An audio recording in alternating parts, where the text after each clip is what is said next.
அசத்தலான பேச்சாளராக anchoring and public speaking பயிற்சி பட்டறை ஜூலை 9 முதல் நேரடி மற்றும் இணைய வழி வகுப்புகள். தொடர்புக்கு 7388824242. தமிழகத்தில் மட்டும் கடந்த 6 மாதங்களில் 2.80 லட்சம் பேர் நாய்க்கடியால் பாதிக்கப்பட்டுள்ளதாக தரவுகள் வெளியாகியுள்ளது அதிர்ச்சியை ஏற்படுத்தியுள்ளது.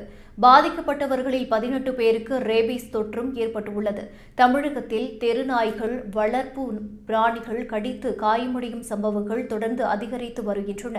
குறிப்பாக தெருநாய்களுக்கும் செல்ல பிராணிகளுக்கும் தடுப்பூசி முறையாக செலுத்தப்படாததால் மனிதர்களை நாய்கள் கடிக்கும் போது ரேபீஸ் தொற்று ஏற்படுகிறது.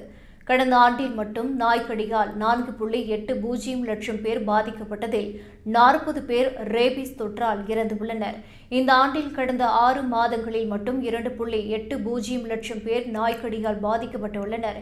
நாய்க்கடிக்கு ஆளானவர்கள் சரியான நேரத்தில் தடுப்பூசி செலுத்தாமல் காலதாமதமாக சிகிச்சை பெறுவதால் உயிரிழப்புகள் ஏற்படுகின்றன.